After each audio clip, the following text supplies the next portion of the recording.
this kid who kept on riding by my house on a Saturday and would just like hurl insults at me and like, go back to your country, Blackanese. I was just like, did I do something to this kid? It was either a Monday or Tuesday the following week. This is after like lunchtime when it was about to end. He pulls up to me and says, what up, black boy? And I was having a bad day already. First of all, you harassed me all weekend. And then at school, you're harassing me. And I wasn't a fighter back then, but I was just fed up. He pushed me and I remember just wailing on him. Just threw him to his K-block, beat his ass. I was crying the whole time, just beating him up. Yeah, he never did that again after that. Adesanya is now the face of the sport. He is now, as of today, the biggest star in the sport. Let me tell you something. When a star like Israel Adesanya says he wants something, he usually gets it. After my UFC debut, I stole the show. Cameras. And so I get pulled in so many different directions. And it's just like, I don't like being famous.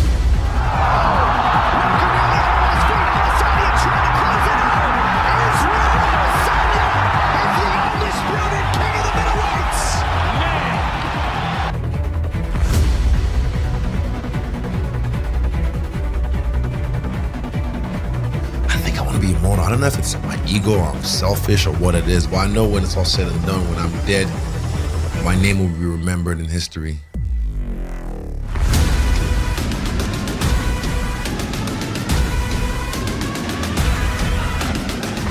Israel Adesanya, the best middleweight on planet Earth.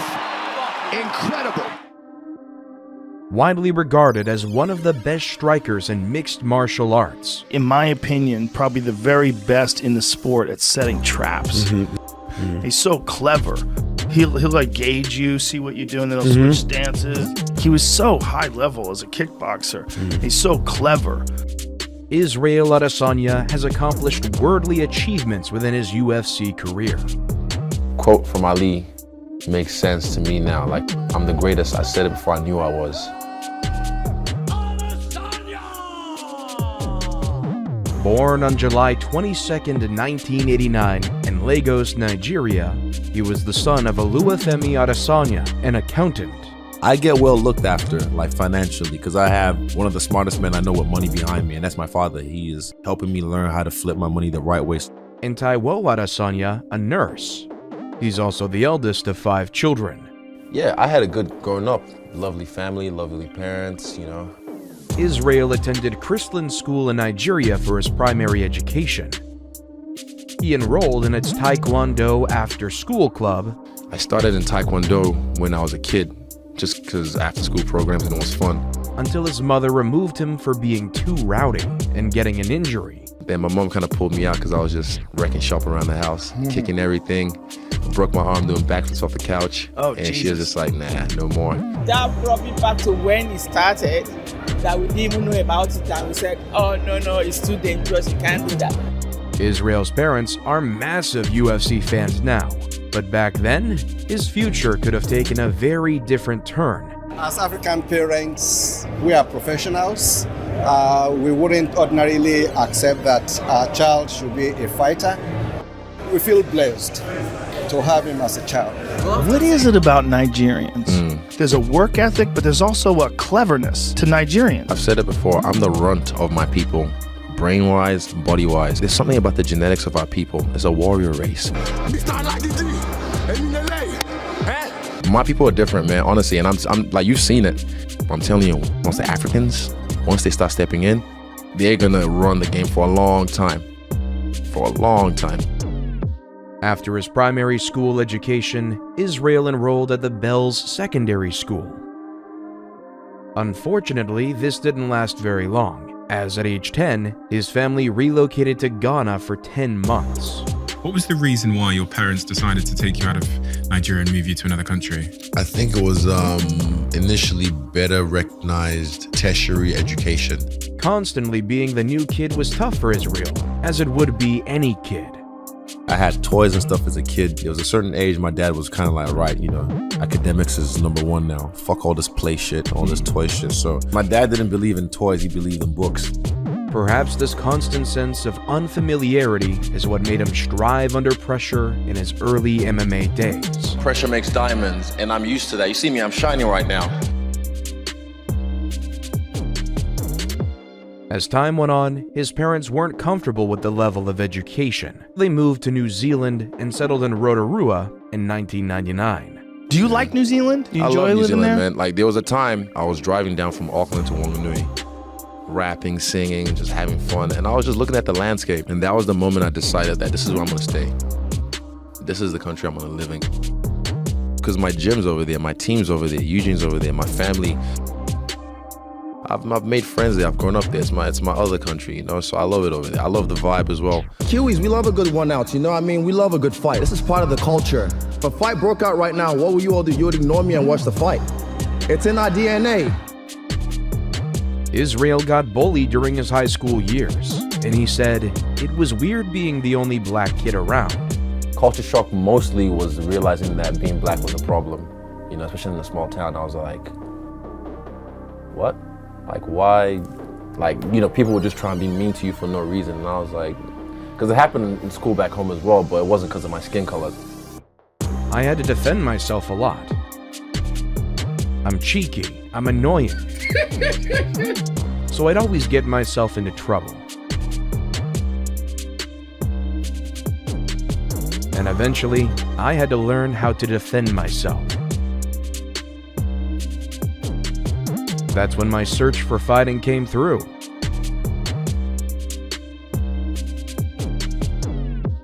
It turns out that the mistreatment he experienced from being bullied gave rise to his decision to pursue martial arts later in life.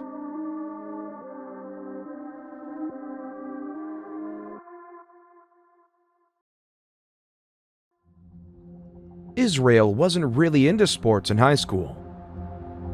I'm big and black. I don't play basketball. I'm from Nigeria. I don't play soccer. New Zealand, I don't play rugby. I just somehow learned, I'm pretty good at kicking ass. And yeah, here I am. Then, what got his attention were Japanese anime, such as Death Note and Naruto. What is this anime series, Naruto? There's a famous anime worldwide, and I got into it by watching the Rock Lee versus Gaara fight. The story of Naruto in particular was one of his favorites, and he had drawn strength from the fictional Japanese ninja and turned it into the fuel that drives his UFC record. I've played a part in the rise of anime in sports over the last few years. And his love for animes has impacted his fighting style. From the moment he enters the octagon to when he calls his opponents closer, it's clear that the fictional has found its way into Adesanya's reality. I did the stance Rock Lee normally does in the weigh-ins, and Anderson stood there like Gaara. But he probably doesn't even know what that is, but he just stood there like this. It's just like life imitates art without even trying. Even if some sequences are still to be refined. I've been drilling these for a long time. These are not fake hand signs. It's just me expressing myself. It's just flavoring. His nickname, The Last Stylebender, refers to an anime-influenced cartoon series, Avatar, The Last Airbender, in which certain characters can manipulate the classical elements. But the nickname is just one part of the act. I came in there, smoke bomb, boom, ninja run. Israel regularly mentions series, episodes, and characters in his pre-fight press conferences. You fuck with Naruto? Fuck yeah, I'm there. I like your ninja way. To the point of even replicating particular stylistic moves, poses, and stunts in his fight routine. He even has the image of one of the show's main characters, Toph by Fong, tattooed on his forearm. That's a great idea! Whether as an adult or as a 10-year-old kid, Israel has considered the world of Japanese anime and cartoons to be anything but a passing obsession. This was even more serious when he was a kid, as it became a dream for him. He even says after he retires from the UFC, his next endeavor will be to create an animation company and work on that for the rest of his days. I've always loved animation, and I've always wanted to be able to create my own ideas and bring them to life. So that's why after fighting, I'm going to have my own production company. After high school graduation, Israel knew he needed to somehow get out of his small town. After trading one small town for another and moving from Rotorua to Wanganui, He enrolled in a Bachelor's of Science in Computer Design at the Universal College of Learning in Wanganui. I went to design school to study animation just because I wanted to be able to create. But to be honest, I went there too early because I wasn't mature enough. Originally, Israel wanted to be a dancer, but his parents would not support that. Instead, they wanted him to be well-educated and earn himself a degree in one of the noble professions. And although a bachelor's degree in computer design is quite honorable, Israel had other plans. At the age of 18, he started training in kickboxing after being inspired by the Muay Thai film Ong Bak. I found, Ong Bak, the Tony Jaa film, 2008, and I was about 18. And I was like, yo, this is cool. I don't know what this is. And then I found out it was Muay Thai. Found a Muay Thai gym. And then 6 weeks later, I had my first fight. Trained by Derek Broughton in Wanganui, Izzy began fighting in 2008. He went on to amass an amateur record of 32-0 before turning professional and fighting in China.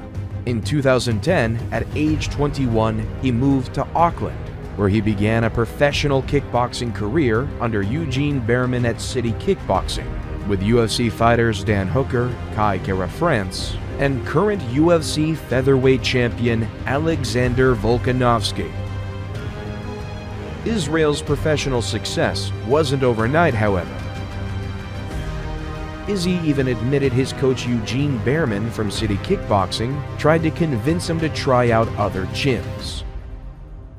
He wasn't up to par with the other athletes at the time. I cornered him in a fight. I didn't know who he was, but a friend asked me to help corner him, and he absolutely got his ass kicked. We shook hands and then we parted ways, so I never expected to see him again. I still remember when I rolled up to the gym, and you see me, you look like you saw a ghost. Like, what are you doing here? I was like, I came to train.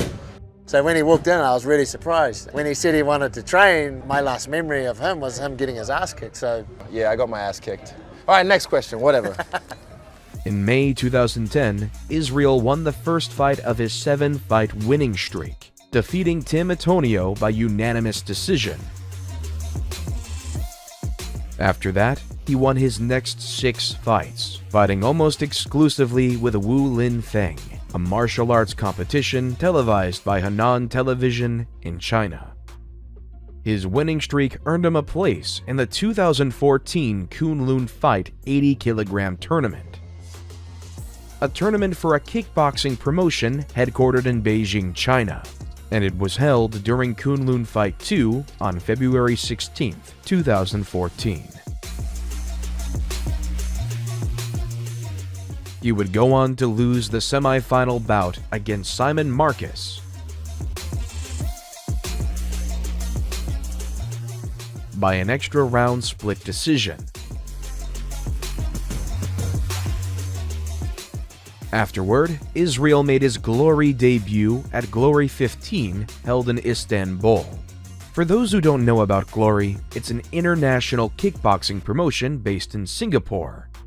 It is one of the largest kickboxing promotion companies globally and features some of the highest level fighters in the sport. For Israel's debut match, he faced Philippe Verlinden, who won the fight by unanimous decision.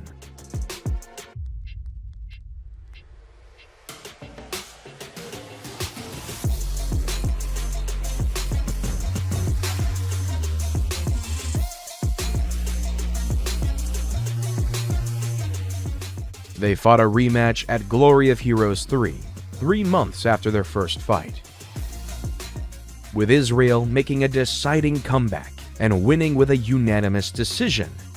He's the only guy to ever beat me in any fight, and he beat me with experience and with a good game plan. All about mindset. Believe in whatever you want to do, you can do it. I promise. After that, he participated in the King in the Ring Cruiserweights 2 tournament of the regional circuit in New Zealand, where 8 cruiserweights will do battle in a knockout format to crown a champion. Before the tournament, Israel said, "I feel like the favorite. I feel like the guy to beat because all the guys want to beat me. I feel ready." He wasn't kidding when he said that, and his performance in the competition proved that emphatically. He beat Slava Alexeichik by unanimous decision in the quarterfinal, and Paddy Afoa by knockout in the semifinal. He won the tournament by knocking out Jamie Eads.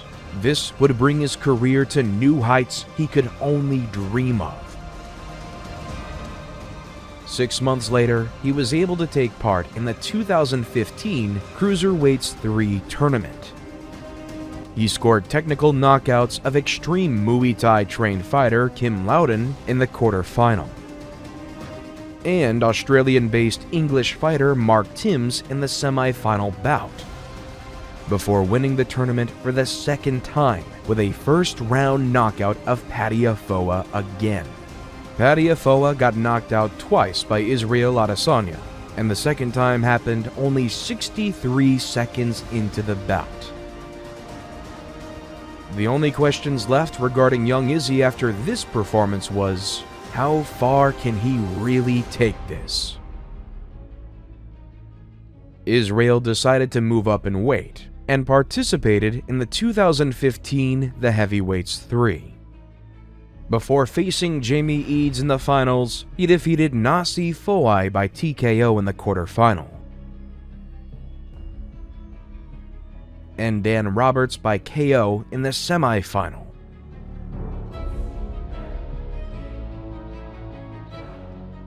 These two fighters had previously met in the final of the 2014 Cruiserweight tournament.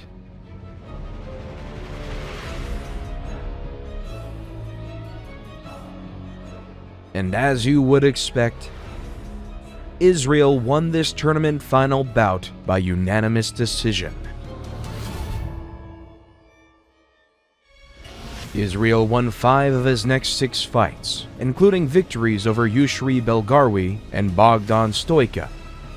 In the 2016 Glory Middleweight Contender Tournament, Israel defeated Robert Thomas by unanimous decision in the semifinals, and won the tournament with a split decision victory over Yushri Belgarwi. City Kickboxing, Eugene Behrman, he's my trainer, he's the artist, I'm just the canvas, and they have put the work into me, and I'm telling you, man, they're not ready for me. He went on to fight Jason Wilness for the Glory Middleweight Championship at Glory 37 in Los Angeles. Wilness won the fight by unanimous decision, although the result was considered controversial. However, his unfortunate loss came at the hands of future Glory middleweight champion Alex Pereira, who won by unanimous decision. Alex Pereira was the most challenging fight Israel had during his professional kickboxing days. He just couldn't beat the guy. You could say that Alex Pereira has Israel's number, at least in kickboxing. The two fighters met during Israel's kickboxing career. Their first meeting was at Glory of Heroes 1 in 2016, with Pereira outworking Israel to earn a unanimous decision victory after 3 rounds. This was probably the worst thing that could happen to Israel, considering that Pereira brought an end to his winning streak at the time. Still, this was nothing compared to his humiliation when they would soon rematch. A year later, the rematch took place at Glory of Heroes 7, which also happened to be Israel's last kickboxing fight. The first round was very intense, with Israel scoring a standing knockdown and nearly finishing Pereira.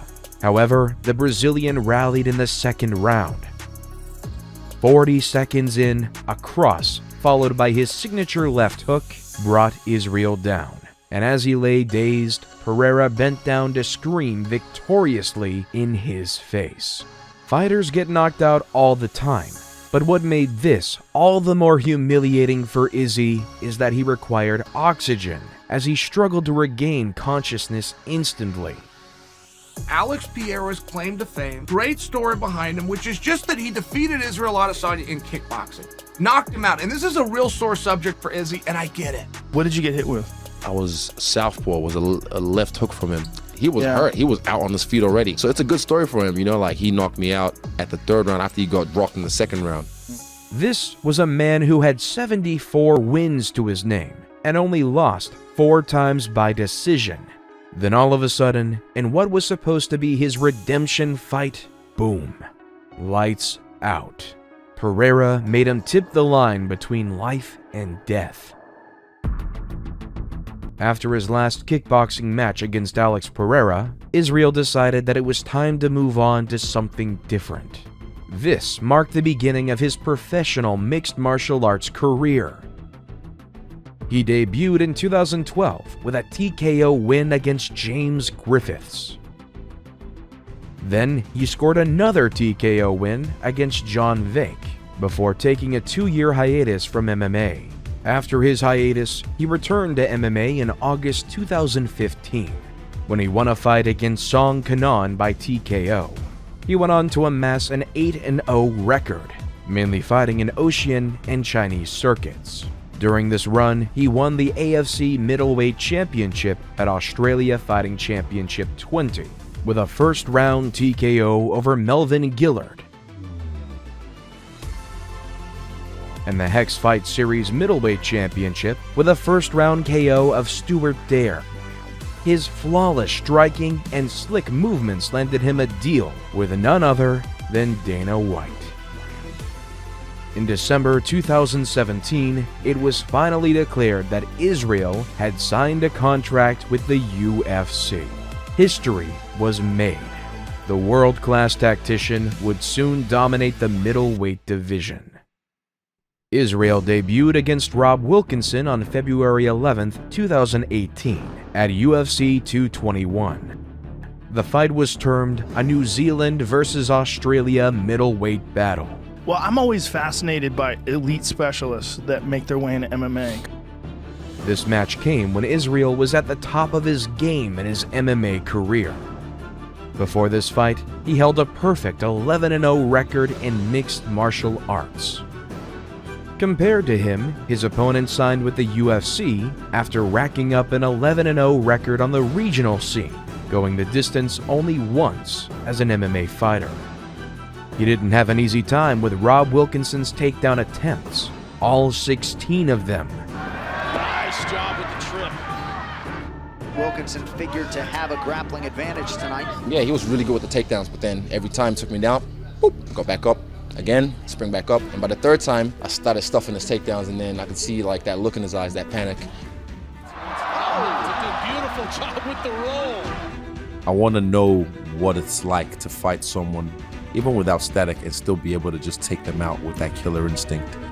Starting to take Wilkinson apart with the strikes. That hurt him. Not sure how much more Wilkinson can take. Breathe, brother, breathe. Just focus on your breathing.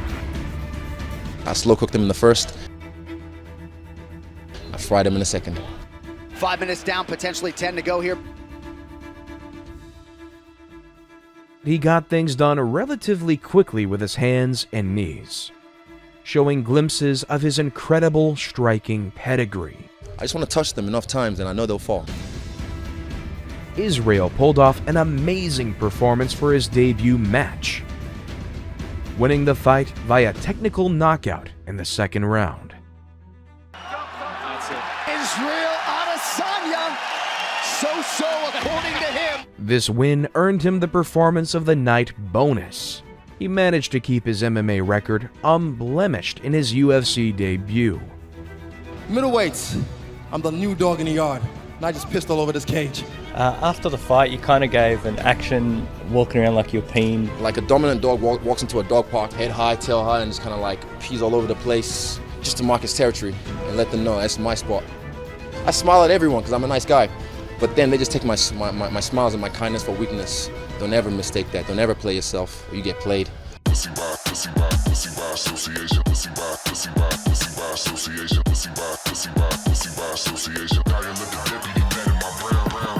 His next fight took place on April 14, 2018, against Marvin Vettori.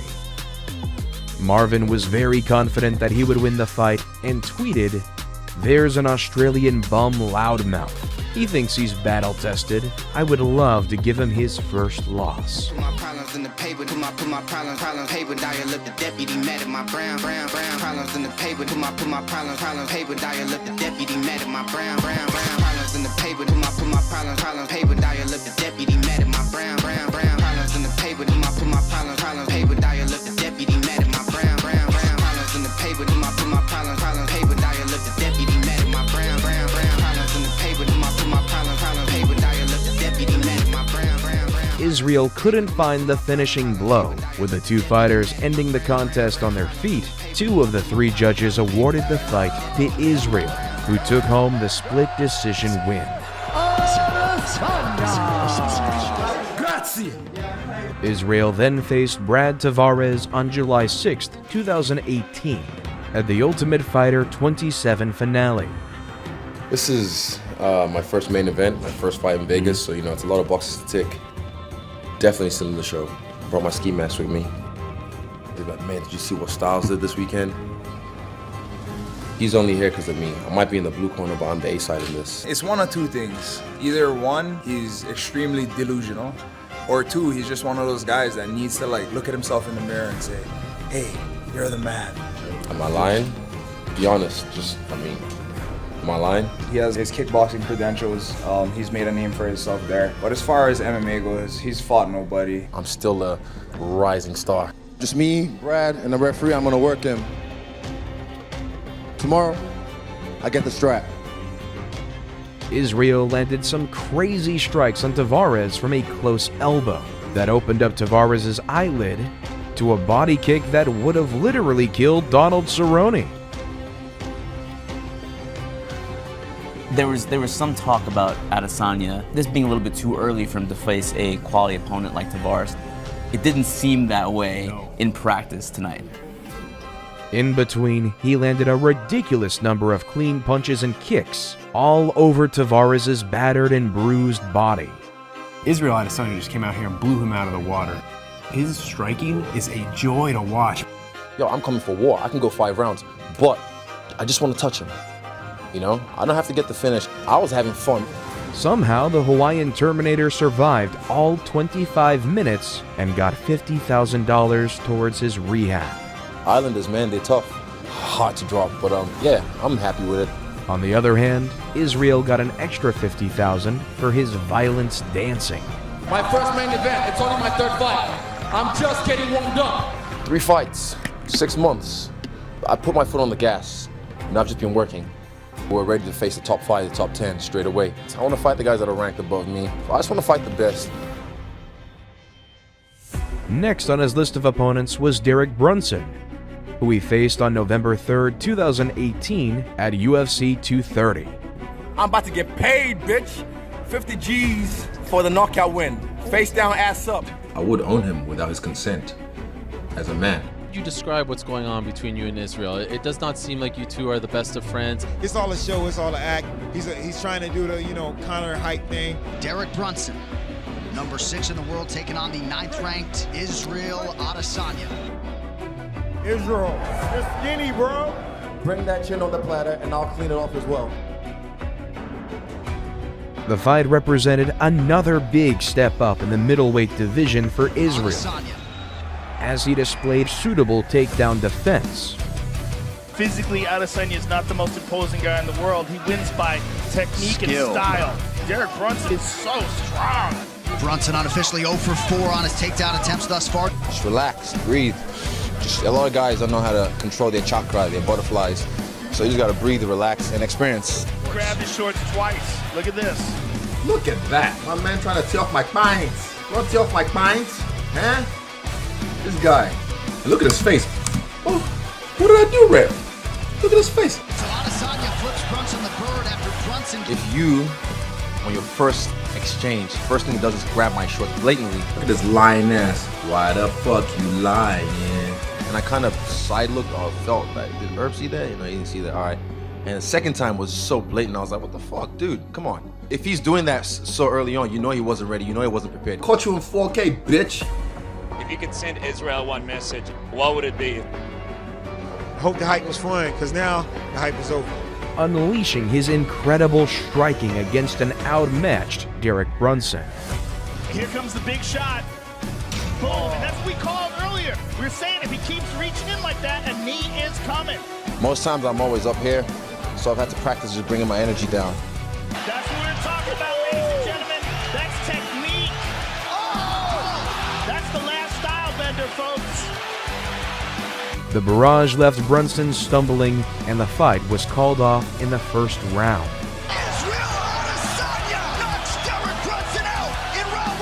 You know, I've been doing this for a long time, since 2008, so I'm not new at this. And so everyone that's picking against me, I can understand, you know. I forgive you. You don't know what you do, you know.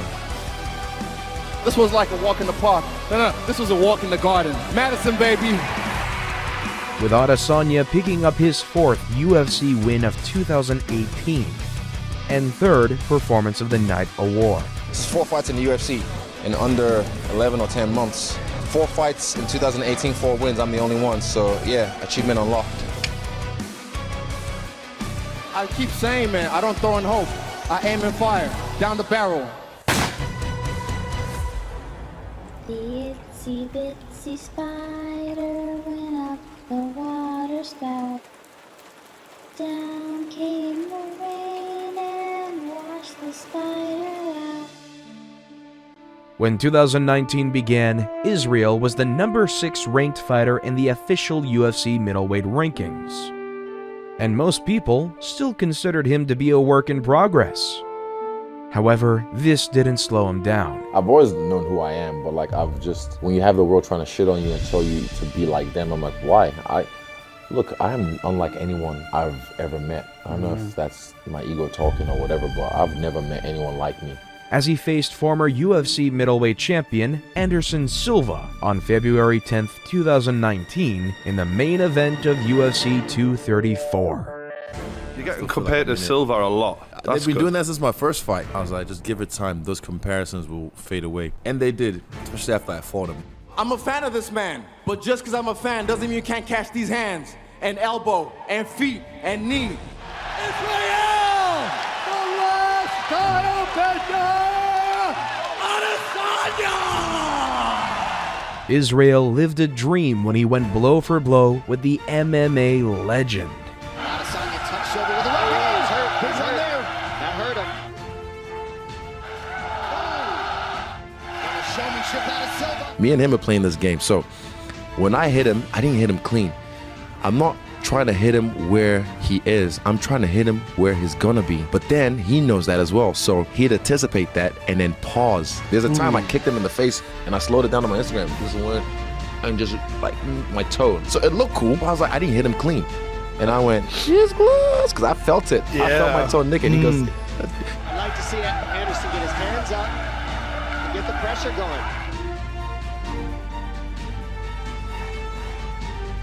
So whenever I'd like feint him or make him react, he'd like trapping hands, kung fu, 52 blocks. I'm the guy that takes risks. A lot of these guys are too pussy. They don't take risks. They're too safe. They play the game safe. Like when he tripped me, I was getting up, and in my head I was like, okay, here come that flying knee. And then whoop, I did, like literally I pressed eject. I was like, get the fuck out of Dodge. You versus Anderson was a beautiful fight to watch. It was two artists in there creating a masterpiece. Yes. Touch over with the right hand. He's hurt. He's hurt. And now elbow in the knee for good measure. There was one moment, and it was in the 3rd round, and he went to he's like, come on, puts his back against the fence. Like, I'm gonna wait too. And it was maybe like 7 seconds, but there's a split second in there that I was just like, holy shit, I'm fighting Anderson Silva. This is my time, and I begged him. I was like, nah, he's right here. Then he came to the center of the cage. I believe what we're talking about when we talk about youth versus age is we're talking about speed. One great thing that we did see from Anderson in a way that he really represented himself well tonight. He represented himself and pushed what we all believe to be the future champion. Final 10 seconds of the fight. What a striking match turned in by Israel Adesanya and Anderson Silva. And so much respect from one man to another.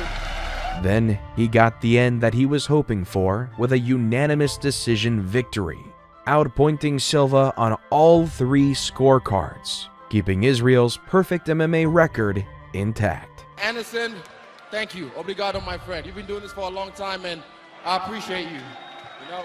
I mean, the first round was ridiculous. I mean, Anderson said he always wants to fight the mirror image of himself. Well, he got it tonight, and you saw that in the first round. I had fun in there, like I said I would, and I showed off. He's a good dance partner, so I feel like fight of the night was well-deserved. God damn, I would have loved to see that fight when Anderson was 10 years younger and you are at where you're at right now. I'll tell you how it goes. How's it go? Same way it went. Like Roy Jones said, y'all must have forgot. You don't know who that man over there is, Anderson Silva. A lot of you new fans weren't around during his reign. He brought me into this game, you know? This guy inspired me to believe, like, a skinny black guy can just come in here and fuck everyone up. With such a spectacular UFC career and a very impressive winning streak, Israel decided it was time to start challenging for the UFC Middleweight Championship title. Kelvin, put that belt down. Seriously. Momentum's a powerful force. You know, keeps on rolling. And April 13th, I'm gonna roll over Kelvin. And I've seen these kinds of contenders come and go. A lot of hype train behind them. A couple years later, they're not with the organization anymore. Who wants to see a fight? You're gonna see an ass whooping. Let's go.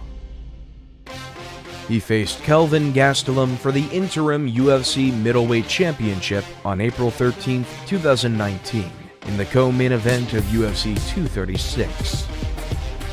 The fight between Gastelum and Israel was widely regarded as the best fight of that year. The 5-round battle had everything a fan could ask for in an MMA contest. There were shifts in momentum, power strikes versus volume strikes, pressure, knockdowns, and an overabundance of heart and grit. It looked like Gastelum had the momentum going into the final stanza, as he had Adesanya hurt in the last minute of the 4th round.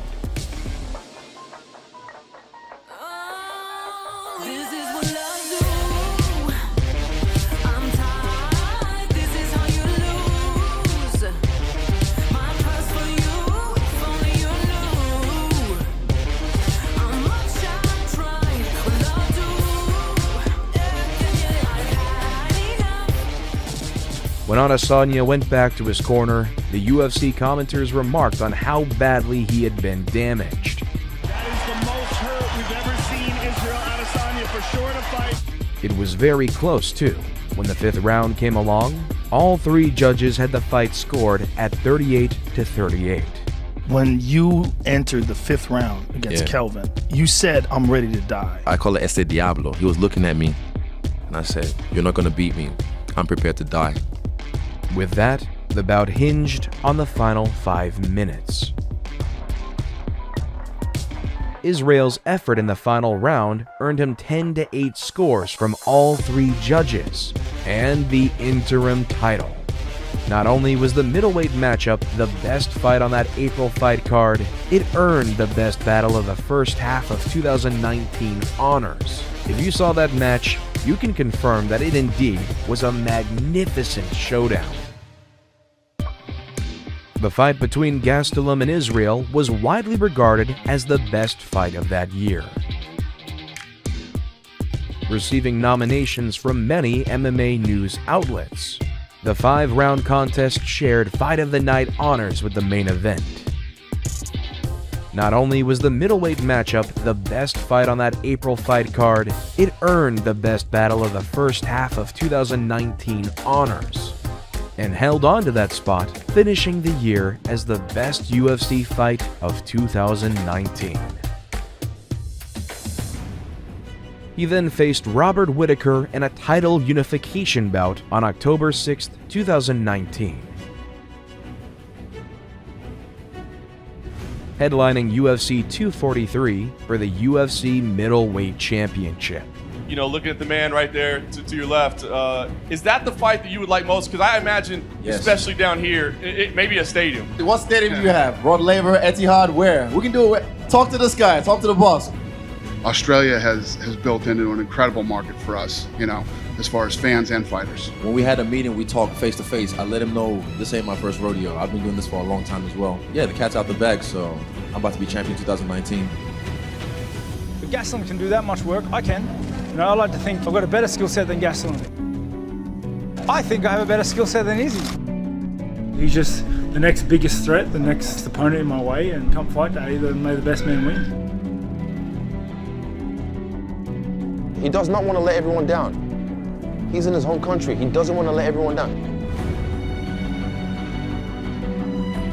We have to see if Izzy can stand up to that type of pressure. This is one of those cases where it's the perfect fight with the perfect guys in the perfect place at the perfect time. At the match, Israel pretended to write down the name of his opponent moments before they faced each other, a direct reference to the Japanese anime Death Note, in which a student discovers a notebook that allows the holder to kill anyone by writing the person's name on a page. Dude, that was the Death Note. I wrote his name in the Death Note. Within round 2, Shinigami got him. Now's the time. God bless. This is what dreams are made of, you know? You're there with a guy that wants to take what's yours. It's the best feeling in all sports. In the first round, Adesanya will just read people. He'll move and he'll slip and he'll read. It'll make you realize that he's the one in control of the range of the fight. Doing everything so hard. It's that sly, slick moving out of the way. Reminding you that you're exposed and you're on his terms. I never felt in danger, and I said, leading up to this fight, fear is not real, danger is real, and I'm a dangerous man. He duly produced a second-round knockout of said Reaper with a right hook to left hook combination. Consequently crowning himself as the undisputed champion.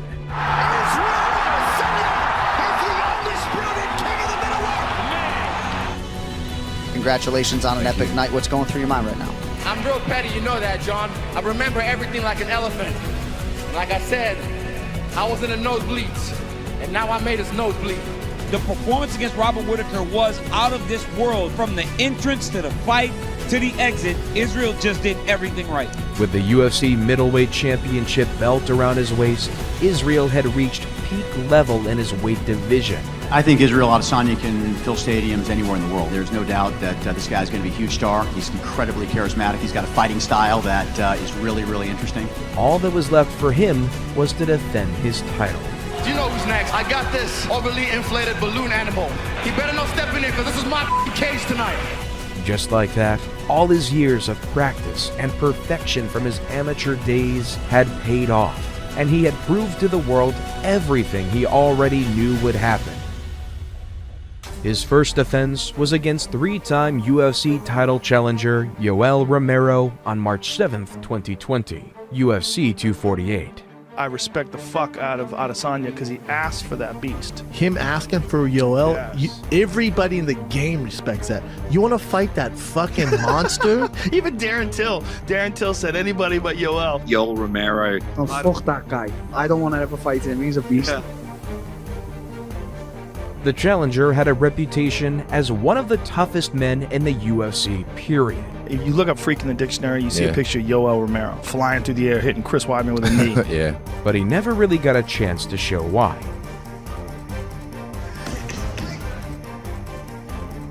And someone like Romero, he can take your head off like that, you know what I mean? Now he fight me.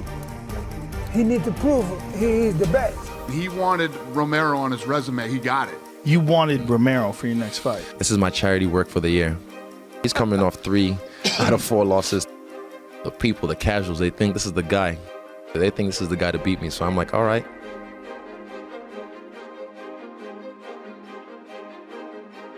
Like you say, he's a beast. But there's levels to this. If you can make that look easy, it just makes you look legendary. My heart is Can't be so good fast. for the long-term health. Israel evaded him for much of the contest. He picked his spots and got the job done. But it wasn't an exciting fight for the fans by any stretch of the imagination. You got to give the judges something to score. You're getting paid for a championship fight. If a guy stands there for the first 2 minutes and just has his hands up, He was literally standing there at the beginning of the fight. am I supposed to risk my belt and get clipped by him? Which I did. Right, the moment Izzy got in the range, he got stumped. I mean, that was crazy. So Romero's an actor. It was all theatrics and trying to act like he wanted to fight. I definitely lost respect for him. What I thought was going to be, a really difficult challenge to overcome. He had other plans. He got what he wanted. He got him on his resume. He beat him. And on to Costa. In the past 2 weeks, the number of cases of COVID-19 has increased 13-fold. COVID-19 can be characterized as a pandemic. We've been closely monitoring the situation with the coronavirus. We're moving forward with all our UFC live events. We're going to adapt to these unprecedented circumstances.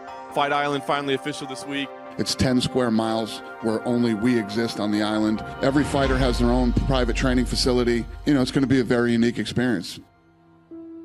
His next title defense was against fighter Paulo Costa on September 27, 2020 at UFC 253. If anybody thinks I'm wrong, raise your hand right now and we can talk about it. The Costa fight's going to be insane. Costa will come forward. He will throw big punches. He will throw combinations. He will not stop punching, and Israel Adesanya is going to have to fight him. Costa versus Adesanya will be a ridiculous fight. I guarantee it. Costa's very, very, very dangerous. He's got outstanding striking. He's got real power, and he's fast. But with Paulo Costa, do you think there's any chance that he doesn't come forward? He's too dumb. Even when he fought Yoramura pointed at the ground, and he looked at the ground, and then got struck. Like, he's just such a ignoramus buffoonus. Adesanya is nothing. Adesanya is the most shameful champion. Paulo started talking. He's a shameful champion. I'm going to kill him. I will make him cry. And I was like, bet. Watch this. This marked the first time two male, unbeaten mixed martial artists met in a title fight since 2009. Paulo Costa's winning streak was not one of fabrication. With wins over Uriah Hall,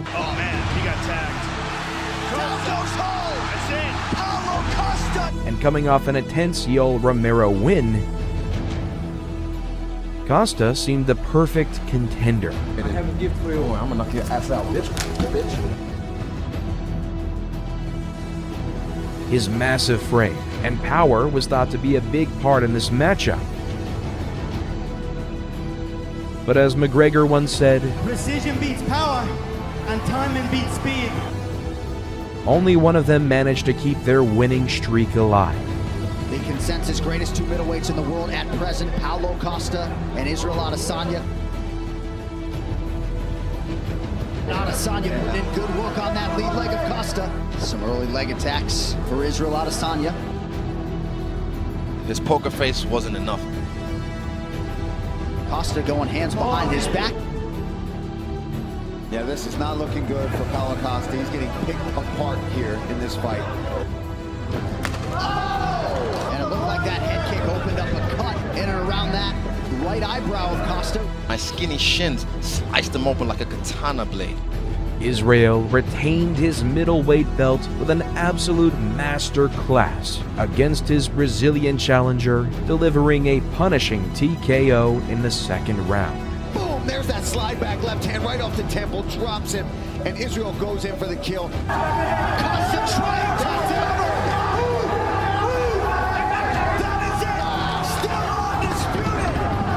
Mate, when you bend Costa over, like, Jesus, like... I'm the big dog in the yard now, so what does the big dog do when it wants to show dominance? Just, let him know, double tap. And still!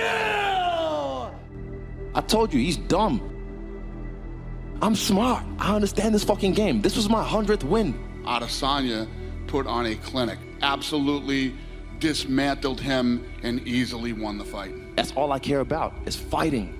This is just nice because, cheddar makes it better. I'll just keep doing what I'm doing and my legacy will be cemented in time. On March 6, 2021, Israel moved up a weight class and attempted to become a two-weight champion by facing Jan Blachowicz for the UFC Light Heavyweight Championship, headlining UFC 259. The thing that I respect and that I love about Israel and what he's doing is he doesn't want to just be the middleweight champion. He doesn't want to just be the light heavyweight champion. He wants to be great.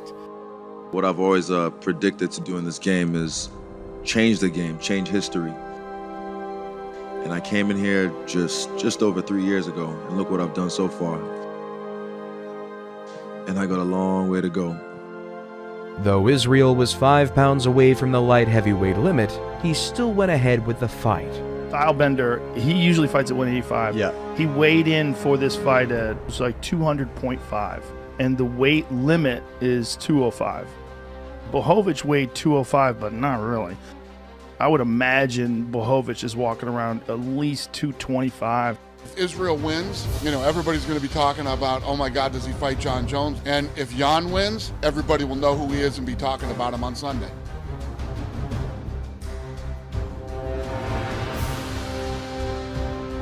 He is just dripping with confidence. I think it's a hard fight for Izzy. I also think it's a tremendously tough fight for Jan Blachowicz. You know, both of them have got a really tough fight on their hands. And for Stylebender, it's all about technique and setup. Oh, that's when it's a problem. Oh, look at that. Oh, beautiful takedown. Beautiful double leg by Jan Blachowicz. Got through the position and got big. Felt like if he could stay heavy on top of Adesanya, he could change the complexion of this fight. And lost via unanimous decision, making this the first time he had been defeated in mixed martial arts. His famous undefeated record was no more. Israel Adesanya, with no experience and grossly undersized, just went 25 minutes with Jan Blachowicz. That is 23 minutes more than Dominic Reyes went with Jan Blachowicz. And it is 4 rounds more than former world champion Luke Rockhold went with Jan Blachowicz. Listen, he's the middleweight champ. He doesn't get the light heavyweight title. He doesn't fight John Jones. But you know what? You can never hurt somebody for thinking big and trying to become great. You know, he gave it a shot tonight and didn't happen. Going back down to 185, and I'm going to roll that with my iron black fist. However, it didn't stop the hype train, and certainly didn't stop Izzy's domination over his own division. And to yourself, what do you have to do to be cemented as the greatest UFC middleweight of all time, surpassing Anderson Silva? Keep doing what I'm doing. That's what got me to the dance. Coming back to the middleweight division, he rematched Marvin Vettori for the UFC Middleweight Championship Don't touch him. Don't touch him. on June 12, 2021 at UFC 263. Let's go. He said he wanted October. Robert said he wanted September, and I said, I'm the king. Who wants June? I'm the champion, and you ain't, bitch. Fight me now, bitch. What are you gonna do? What are you gonna do? Try it again. That's called roid rage. I want to look through his soul and just, like, tame this motherfucker. Like, that's what I want to do. I want to eat him alive. I'm going for 5-0 because I want him to realize from belt to belt that he's going to be in hell. I'm going to become the first Italian UFC champion, no matter what, at any cost. Pressure isn't for everyone. I'm acquired to this taste. You saw me. I didn't even get up when he stood up because I knew it wasn't a threat. Though their first match was a close one, Israel managed to control most of the fight. Look at this uppercut. It's under the chin. He's really chopping those legs up. That's going to be a problem. Going up high with the kick. Look at that. Oof. That's the feint, and then delivers the low kick. Nice stick. Oh. Winning via unanimous decision. One of our boys, one of the guys that was on his way up to the UFC got murdered. Paul Bunky, I love you, man. This fight I dedicate to you, Paul. The old Mozzie, my arch nemesis, Bobby Knuckles. We need to run that back in Auckland. Oh, hi. I didn't see you there. This match was followed by a rematch between Adesanya and Robert Whittaker for the championship title 8 months later at UFC 271. This guy ran through everyone till he ran into me. He's a phenomenal fighter. I couldn't beat him the first time, and I've had to put in a lot of work to try and give him another run. One of the things I learned, he's tricky to hit. I'll tell you that much, he's a pain to hit. For me, it's about staying excited, staying in it. So I think with this guy right here, the way he fought last time, he brought the fight. And everyone knows if you bring the fight, I will fight. In both fights, we witnessed Israel come up against the absolute best middleweight fighters on the planet, both who had already felt his presence in the octagon. Despite having already experienced Israel's craft years prior, Izzy proved once again his skills are just too elite, even against the best of the best. Adesanya right now has gotten really comfortable with the stand-up. Whitaker corner calling for a little bit of self-belief at this point. He fights at range, and he does the same kinds of things that he always does. It's complicated, it's hard to decipher. It catches Robert Whitaker clean through the course of 5 rounds at times. Nice connection there with a left by Whitaker. That's what Robert was doing in the first fight, kind of lunging in a little bit like that. In confidence, which is a scary thought. Israel is one of the most confident people on the planet, but for a good reason. He backs it up. It's not all talk. The champion of the world, incredibly dominant. He slew the Reaper again, winning via unanimous decision.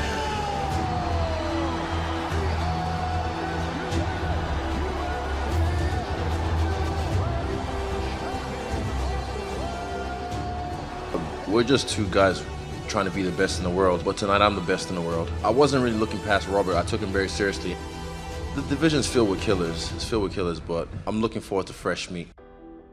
This all happened after his loss. Israel's UFC career has been a series of incredible fights, and though his loss has tainted his MMA record, he is still regarded as one of the best fighters in the MMA world.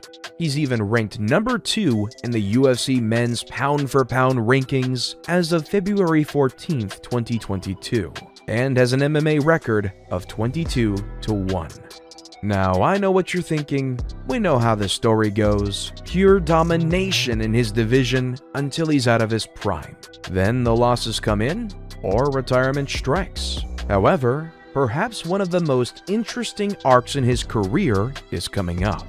The storm isn't over as his nemesis joins the UFC middleweight division. Alex Pereira, the man who retired Israel from kickboxing, the man who outclassed them in their first matchup, the man who knocked his lights out in the second. Pereira signed with the UFC on September 3rd, 2021. UFC fans knew what was coming. The only question stood was, is Alex really up to par with MMA? Can the famous kickboxer handle the ground game? Well, these questions were soon shut out after his debut performance against Andreas Mihailidis and his most recent bout against Bruno Silva, both fights ending in pure dominance and victory for Alex Pereira. He has since made it clear that his goal is to capture the UFC middleweight title currently held by Israel. On the other hand, Israel is already plotting a revenge mission against the only man to knock him out. He said, "First round, I teed him up. Second round, I rocked him. But then I let some bullshit get to me. People in your life say, oh man, guess you shouldn't leave it in the judge's hands. I was only throwing right hands. I just like only right hands at him. And I watched that fight back. Now, I haven't watched it in a long time, but when I watched it back, I was like, why are you doing this? Because that's not me, staying true to myself. If he makes his way to the UFC, he can get it. Anytime. Hey, if we fight again, I'll fuck him up. 100%. For Israel Adesanya, his belt was all the proof he needed to show his skills were levels beyond anything the division could have in store for him. But with Pereira's UFC dominance emerging, given all the significant history between the two men, the question now stands. Will the Stylebender rise or fall in the biggest voyage soon to set sail?